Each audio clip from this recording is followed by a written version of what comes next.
अजीज़ दोस्तों, अस्सलाम वालेकुम, नमस्ते, सत श्री अकाल, गुड आफ्टरनून।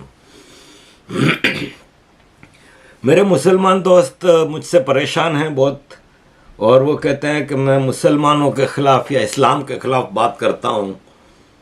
तो मसला ये है कि मैं किसी के ख़िलाफ़ बात नहीं करता, मैं सिर्फ हक़ और सच की बात करता हूँ। देखें, मेरा अपना 57 साल की उम्र है और मैंने बड़ी एक एक्टिव लाइफ गुजारी है, मैंने पब्लिक लाइफ गुजारी है। मैं पिछले 26-27 साल से इंटरनेशनल कॉन्फ्रेंसेस अटेंड करता हूँ, पब्लिक में रहता हूँ। अब जो कि सोशल मीडिया का जब से ज़माना आया है तो मैं सोशल मीडिया के ज़रिए पब्लिक में रहता हूँ। मेरा अपना एक तजर्बा है, मेरी अपनी ज़िंदगी के तजर्बात हैं। मैंने सऊदी अरब में जो ज़िंदगी गुजारी, जितने धोखे मिले मुसलमानों से मिले, किसी हिंदू सिख ईसाई से नहीं मिले। मेरे वालिद, जब मैं 1984 में सऊदी अरब में 20 साल की उम्र में जॉब करने गया तो मेरे वालिद साहब वहाँ पे स्टेट बैंक में काम करते थे। तो डिसाइड ये हुआ कि अब मैं आ गया हूँ तो पीछे कोई बड़ा नहीं है घर में आदमी, छोटे भाई बहन हैं, अम्मी हैं। तो डिसाइड हुआ कि अब्बू अब पाकिस्तान शिफ्ट हो जाएंगे। तो वो जाते वक्त अपनी ज़िंदगी भर की जो वहाँ पे जमा पूंजी बचा के रखी थी, $73,000, 73,000 रियाल। उस ज़माने में भाई 73,000 रियाल बड़ी रकम थी 84 में। वो मुझे दे के गए, उन्होंने कहा ये तुम अपने पास रखो और मैं पाकिस्तान में कोई बिज़नेस शुरू करूँगा तो तुम्हें बोलूँगा तो भेज देना। अच्छा, मैं नया 20 साल की उम्र, कच्ची उम्र होती है, नया निकला था।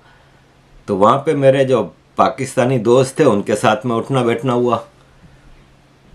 तो मैंने वहाँ पे एक दोस्त को बता दिया, मैंने कहा कि वो मेरे अब्बू मेरे पास 73,000 रियाल छोड़ के गए हैं मेरे बैंक में।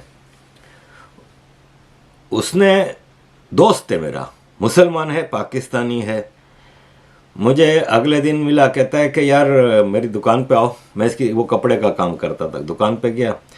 कहता है यार मेरा एक कंसाइनमेंट आने वाला है और 1.5 लाख रियाल का सामान है। तो मेरा सामान बैंकॉक में फंसा हुआ है कस्टम ड्यूटी की वजह से, 100% कस्टम ड्यूटी है। मुझे तो इन चीज़ों का कुछ पता ही नहीं था। तो अगर तुम पार्टनरशिप करो तो 3 महीने में हम ये सामान बेच देंगे, हज का सीज़न आ रहा है तो रकम डबल हो जाएगी, 3 लाख रियाल में सारा सामान बिक जाएगा। तो मैंने कहा अच्छा कैसे पार्टनरशिप? कहते हैं तुम 75,000 रियाल इन्वेस्ट करो। तो मैंने कहा अच्छा ठीक है। मैं खुश हो गया, मैंने कहा अब्बू भी खुश हो जाएंगे। मैंने कहा मेरे पास तो 73,000 रियाल हैं। कहता है कि 2,000 रियाल कम है। सोचने लगा, एक्टिंग करने लगा, ये वो। खैर कहते चल मैं कर देता हूँ, तुम ऐसा कर 73,000 रियाल ही दे दे। मैं उसी वक्त बैंक से निकालने गया और इसको दे दिए।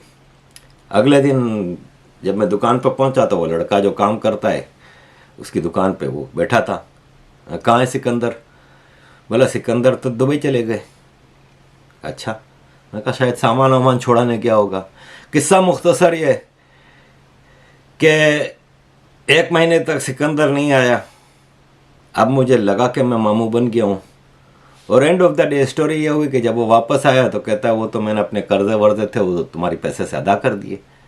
तो मैंने कहा वो बिज़नेस? कहता है वो तो सब तुम्हें मैं बेवकूफ़ बना रहा था, साफ अल्फाज में कहा।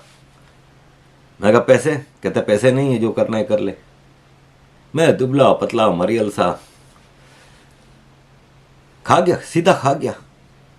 अब्बू ने पैसे मंगवाए, मैंने बता दी सारी स्टोरी। फिर मेरा जो हाल हुआ घर में, वो तो मैं छुट्टियों पे जब 85 में गया कराची तो अब्बू ने फिर मेरी जो क्लास ली है और जो मेरा हशर हुआ है। और सिकंदर के माँ बाप के पास गए तो सिकंदर के बाप ने कहा ये तो सबके साथ यही करता है। ये मैं एक वाक़या बता रहा हूँ, ऐसा ज़िंदगी में कई बार हुआ। 99 में जब मैं शादी करने गया पाकिस्तान तो मेरी बेल्जियम में दुकान थी, ब्रसल्स शहर में, मेन सेंटर में, टूरिस्टिक एरिया पे, और रोज़ की 1 लाख 1.5 लाख फ्रैंक की सेल होती थी। मैं पाकिस्तान गया, वहाँ मेरी वाइफ का पासपोर्ट शादी के बाद वापस लेकर उसको आना था जो, तो वो पासपोर्ट पे जो वीज़ा लगा हुआ था वो पासपोर्ट चोरी हो गया। वो भी एक रिश्तेदार की ट्रैवल एजेंसी में से चोरी हुआ।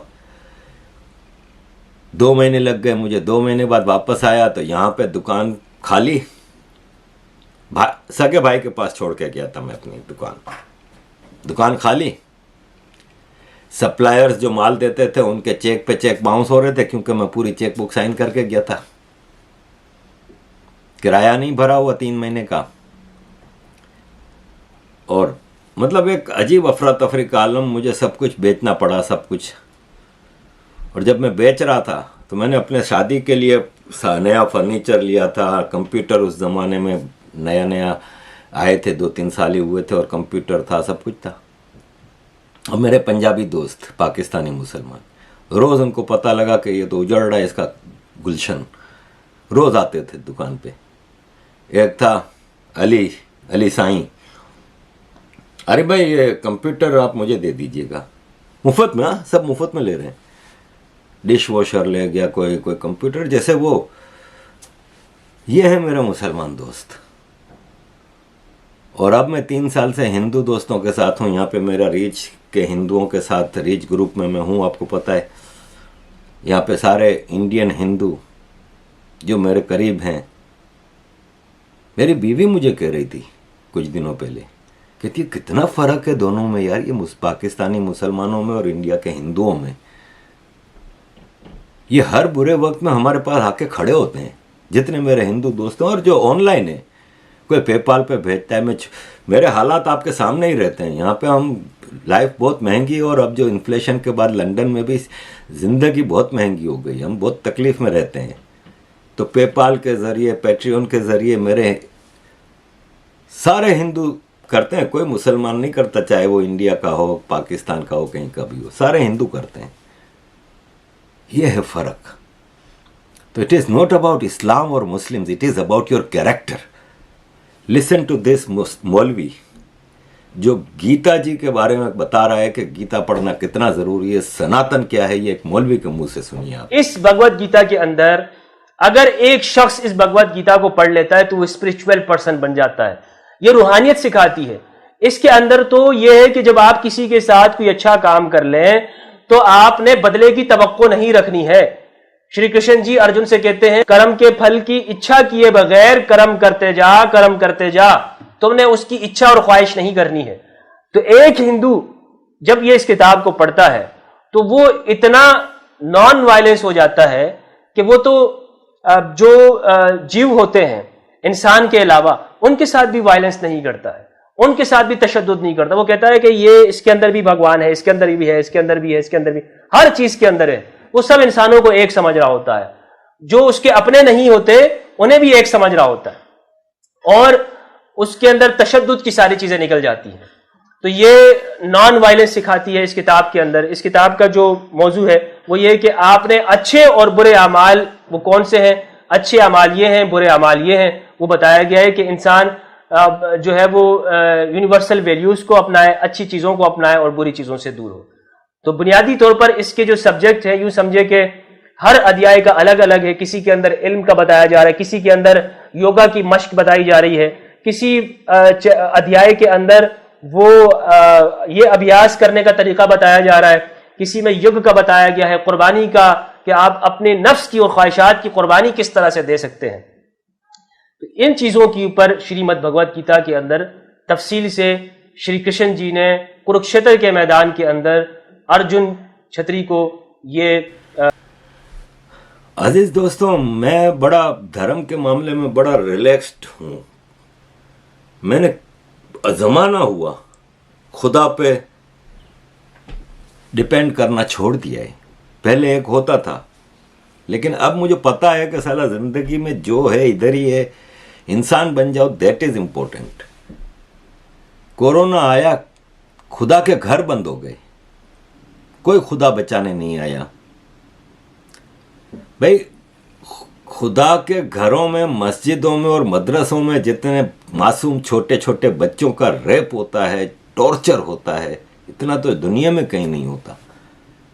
कोई खुदा बचाने उनको नहीं आता। अगर खुदा हर वक्त है और देख रहा है तो वो अपने घर में मासूम बच्चों के साथ होते हुए अत्याचार पे चुप क्यों बैठा है? अब ठीक है, जो है सोच है। मैं बिलीव करता हूं इंसानियत पे, और प्योर इंसानियत पे बिलीव करता हूं कि इंसान बनो। मस्जिदें बना रहे हैं कब्जे की जगह पे। इंडिया में देखो तो रेलवे स्टेशनों पे मज़ार बना लिए हैं, बस धंधा शुरू।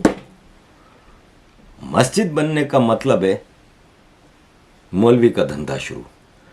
मैं पहले पिछले साल 1.5 साल पहले आपको एक वाक़या बता चुका हूँ कि मैं जिस दिन बेल्जियम पहुँचा 23 अक्टूबर 1990 को, तो मैं अजाइलम सेंटर में रहता था। अजाइलम सेंटर में खाना आपको पता ही है कि वो भी गोरों का खाना, नया नया आया था मैं।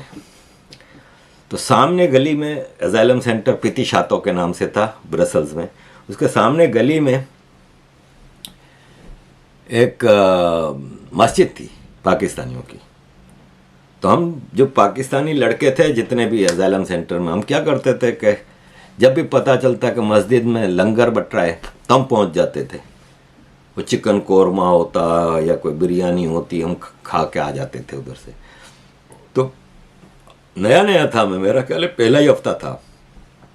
हम मस्जिद में बैठे खाना खाने, वहाँ पे झगड़ा शुरू हो गया 2 पाकिस्तानी ग्रुपों में। छुरियाँ निकल आई। पता चला वो दोनों ग्रुप कहते थे मेरा इमाम यहाँ पे मस्जिद का इमाम बनेगा। अब स्टोरी ये थी कि बेल्जियन गवर्नमेंट उस वक्त 30,000 बेल्जियन फ्रैंक एक इमाम को महीने की तनख्वाह देती थी, हर मस्जिद के इमाम को, और वीज़ा देती थी। अब 2 इमाम हैं, मस्जिद के 2 सेक्रेटेरिएट जो कमेटी थी उसमें दोनों ग्रुप मजबूत थे। दोनों अपना अपना इमाम लेके आए अपने गांव से, पंजाबी, सारे पंजाबी। छुरियां निकल आई। फिर वो शोर मचा पूरे हफ्ता। हम तो तकरीबन रोज़ ही मस्जिद में खाना खाने चले जाते थे, क्योंकि मुसलमान वहाँ पे क्या करता था, सबकी शराब की दुकानें थी, नाइट शॉप कहलाती थी, शराब की दुकानें थी, शराबें बेचते थे। अंदर दिल में ये होता था कि अब अल्लाह मियाँ को कैसे बेवकूफ़ बनाए। तो वो फिर मस्जिदों में लंगर बांटते थे, मस्जिद में बनाते थे ये वो। तो फिर बड़े बड़े जो पाकिस्तानी बिजनेसमैन थे, हरामखोर साले, वो जमा हुए और ये डिसाइड हुआ कि अब एक और मस्जिद बनाई जाएगी ताकि दोनों के इमाम खपाए जाएं। मस्जिद के बनाने के पीछे ये मकसद होता है, चाहे कहीं भी बनाओ, कब्जे की जगह पे बना लेते हैं। आपका पड़ोसी भूखा है ना, तो इस्लाम कहता है, हदीस मुबारक है कि आप पे खाना हराम है। सुनिए जनाब अस्सलाम वालेकुम। वालेकुम अस्सलाम मुतवल्ली साहब। जनाब आपसे मुखातिब इसलिए हुआ हूँ कि ये अपनी मस्जिद में कुछ तामीरी काम चल रहा है, तो 10-15 सीमेंट की बोरी की जरूरत है। ये लीजिए 10 सीमेंट के कट्टों के पैसे। बाकी जरूरत हो बता देना। अस्सलाम वालेकुम। ये अपनी मस्जिद में कुछ तामीरी काम चल रहा है, तो आप कुछ इसमें। 3 दिन से मेरे घर में खाना नहीं बना, मैं क्या दूंगा आपको? हमारे पड़ोसी के खाने के लाले पड़े हुए हैं, वो कहाँ से देगा? मैं मस्जिद में एक सीमेंट की बोरी देने वाला था, उसके पैसे आप रख लीजिए। शुक्रिया। जनाब, मंदिर या मस्जिद में सीमेंट की बोरी देने से पहले एक बार अपने पड़ोसी को जरूर देख लेना। अगर आपका पड़ोसी भूखा है तो सीमेंट की बोरी बाद में देना, आटे की बोरी पहले देना।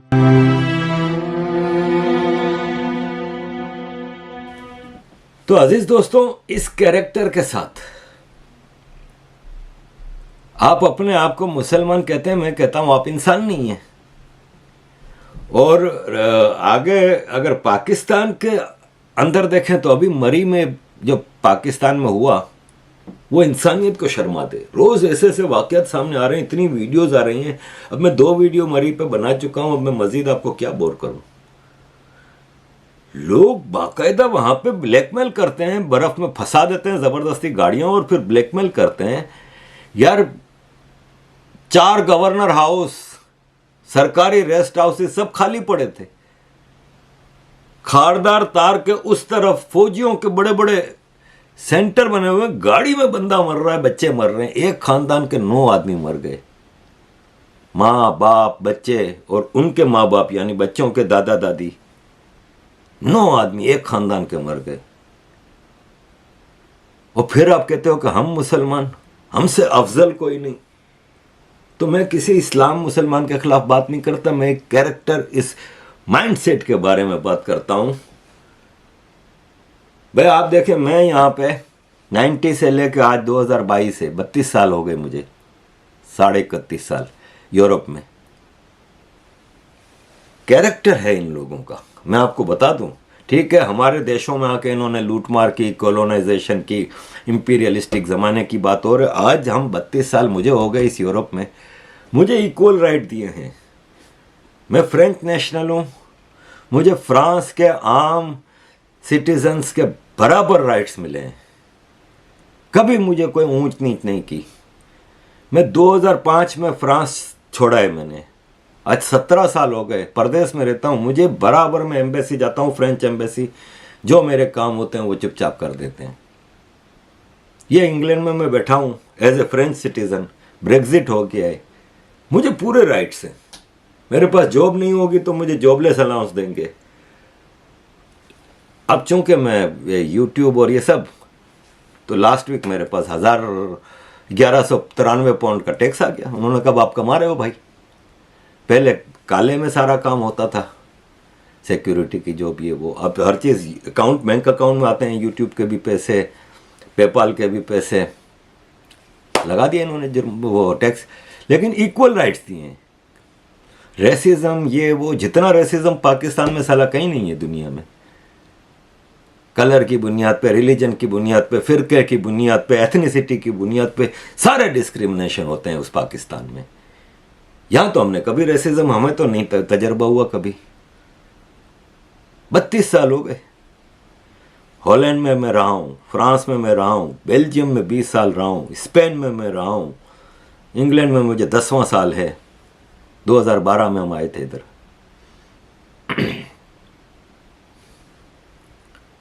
पूरा यूरोप आता जाता रहा हूँ, Italy, Germany, Spain, Portugal, Luxembourg, Norway. कभी कभी डिस्क्रिमिनेशन नहीं हुआ। ठीक है, एयरपोर्ट पे अमूमन होता है कि थोड़ा रोक लेते हैं, तंग करते हैं। क्यों? नाम मोहम्मद है, Mohammed Arif, place of birth Pakistan है। ये 2 चीज़ें हैं ना, काफ़ी हैं आपके ऊपर शक करने के लिए। ये देखिए, योगी जी बता रहे हैं ना आपको। जी, ये सब मौलाना को बहुत महत्व देने की आवश्यकता नहीं। दुनिया के अंदर जहां भी जाएंगे शक की निगाहों से देखे जाएंगे। भारत का संत दुनिया के अंदर कहीं भी जाता है सम्मान की निगाहों से देखा जाता है। पूरी दुनिया के अंदर जहां भी भारत की संत परंपरा जाती है। सिंगापुर में मैं गया, मैं देर में पहुंचा। जब एयरलाइंस में बैठने के लिए हुआ तो उसने मेरे कपड़े देखे और सबसे आगे की सीट में बैठे हुए लोग वो खड़े हो गए। वो मुझे बुलाने लगे कि आप आगे। मैंने कहा नहीं, मेरी सीट पीछे। कहा नहीं, आप आगे बैठिए। वहां की थाईलैंड में गए, वहां की बस में आगे की 2 सीट तो केवल संतों के लिए है। यानी मुफ्त में यात्रा करिए, जितनी यात्रा कर सकते हैं। दुनिया के अंदर कहीं भी आप जाएंगे, भारत की संत परंपरा का सम्मान है और भारतीय नागरिकों का सम्मान है। एक बार मैं बेल्जियम में रहता था, मैं लंदन आया एमक्यूएम ऑफिस में। तो यहाँ से मैं जब जाता था तो यहाँ से मैं मटेरियल लेके जाता था, प्रिंटेड मटेरियल, 100 कॉपियाँ, 200 कॉपियाँ। तो पूरा बैग भर के मटेरियल लेके मैं जा रहा था यहाँ से ट्रेन में। तो लंदन स्टेशन पे जब मैं पहुँचा तो पता चला ट्रेन 3 घंटे लेट है, बेल्जियम में स्ट्राइक है इसकी वजह से। तो मैं जब सिक्योरिटी से गुजर के आगे बढ़ा तो एक ऑफिसर आया। इसने कहा ब्रसेल जा रहे हो कि पेरिस जा रहे हो? मैं कहा ब्रसेल्स जा रहा हूँ। लंदन में रहते हो कि ब्रसेल्स? मैं कहा मैं रहता ब्रसेल्स में हूँ। यहाँ पे क्यों आए थे भाई? मैंने कहा यहाँ पे मैं, हमारी हेड ऑफिस है एमक्यूएम, उसकी ऑफिस में आया था। आपका बैग देख सकता हूँ? पासपोर्ट पहले ही ले लिया था हाथ में, बैग देख सकता हूँ? बैग खोला तो ऊपर ही पैम्फलेट थे, तालिबान टेररिस्ट। वो तो फौरन अपना वो माइक लेके तो सबको बुला रहा है। 3-4 ऑफिसर आ गए। मुझे कहता है ये क्या है? मैंने कहा मैं ह्यूमन राइट्स वर्कर हूँ और मैं इस्लामिक एक्सट्रीमिज्म और इस्लामिक टेररिज्म के खिलाफ काम करता हूँ। तो ये मैं अगले महीने यूनाइटेड नेशंस जिनीवा में सेशन हो रहा है, बंटवा दो, बंटवा दिया। आपकी ट्रेन तो 3 घंटे लेट है, आइए थोड़ी देर बातचीत करते हैं, हमें भी समझाओ क्या करते हो। अच्छा चलो, कमरे में ले गए। एक आदमी मेरा मोबाइल और बटवा ले गया, एक आदमी मेरा बैग ले गया। इंटरव्यू होने लगा, अचानक उसको फ़ोन आया। फ़ोन सुना, मुझे कहता है तुम्हारे बटवे में से 5 मुल्कों की 6 सिमें निकली हैं। 2008 था, 2008 था। मैं नया नया फैमिली पाकिस्तान से लेके आया था, तो 5 मुल्कों की 6 सिमें निकली हैं। अच्छा, झटका तो मैं भी खा गया। मैंने कहा है, फिर मेरे समझ में आ गई। मैंने कहा हाँ होंगी, बिल्कुल होंगी। कहते हैं क्यों? मैं कहा देखो, मैं अभी पाकिस्तान से फैमिली लेके आया हूँ, तो एक तो पाकिस्तान की सिम होगी। कहते हैं ठीक। मैं कहा एक होगी हॉलैंड की, क्योंकि हम पाकिस्तान से आए थे तो हॉलैंड में 3 दिन रुके थे, तो मैंने वहाँ लोकल सिम ले ली थी। कहते हैं फिर? मैंने कहा कि इंग्लैंड की सिम वो मेरे पास मुस्तकिल रहती है, क्योंकि महीने में एक बार मैं आता हूँ तो वो सिम मैं रखता हूँ। कहता है अच्छा फिर? मैंने कहा एक होगी दुबई की, नहीं एक होगी जिनीवा की, क्योंकि मैं स्विट्ज़रलैंड हर 3 महीने बाद जाता हूँ, तो वहाँ की भी परमानेंट एक सिम रखी है मैंने।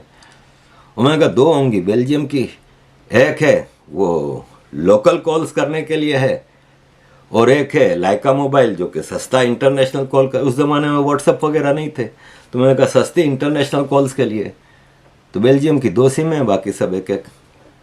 इस तरह की चीज़ें हमारे साथ होती रहती हैं, लेकिन ये डिस्क्रिमिनेशन नहीं है, ये आपको वाक़याती शहादतें हैं। यानी आपको कोई ऐसी चीज़ों की वजह से आपको वो शक करते हैं। और फिर सबसे बड़ी बात नाम और आपकी प्लेस ऑफ बर्थ। लेकिन मुझे यहाँ पे कभी रेसिज्म, ये गोरे हैं, इंसानियत यहाँ पे अपने रहने वालों को बराबर राइट्स दिए हैं, सब कुछ है। रोज़ निकलते हैं, हमारे बच्चे जाते हैं स्कूलों में, कॉलेज में, यूनिवर्सिटी में। बेगम निकलती है, कभी डॉक्टर के पास जा रही है, कभी शॉपिंग के लिए जा रही है। फिक्र नहीं है कोई, बराबर राइट्स दिए हुए हैं।